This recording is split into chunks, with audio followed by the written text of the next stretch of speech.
Next week will mark 11 years since 26 people were murdered at Sandy Hook Elementary School in Newtown, Connecticut. A new documentary features a father who lost his son on that terrible day and the promise he made to him.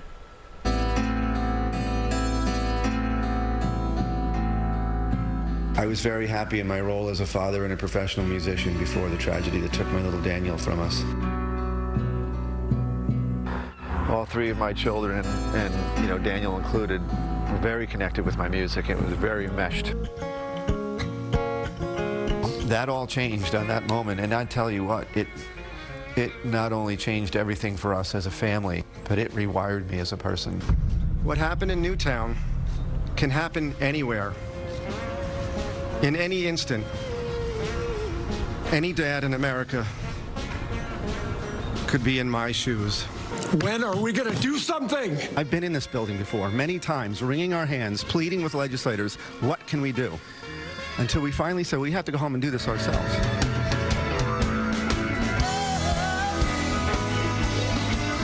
This only happens in this country and nowhere else.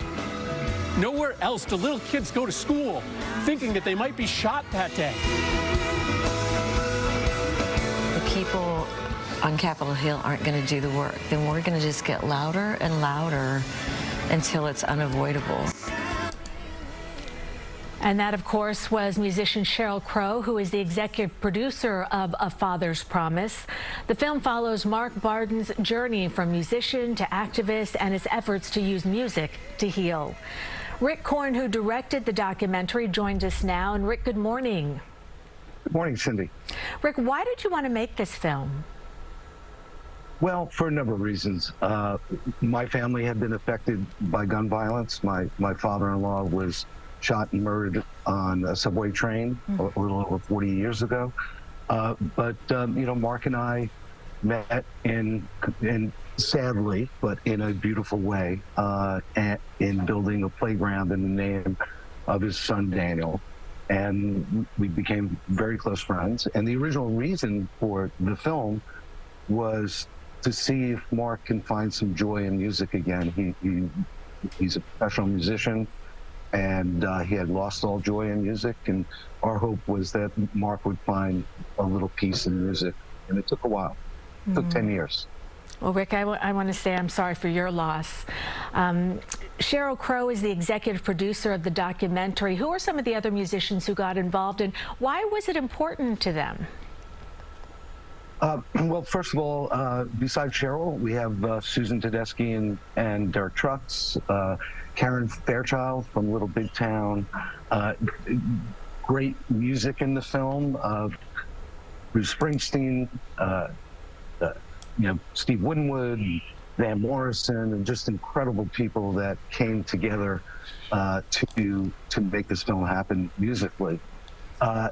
They all, in the case of Sheryl and Karen, they live in Tennessee, and they're really, really concerned about their children.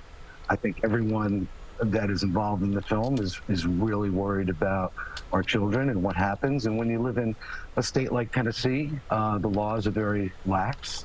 And as we saw a couple of weeks ago, there was another shooting on a campus at Belmont University. And then, of course, shortly after we filmed Sheryl and Karen down in Nashville, the Covenant School shooting happened.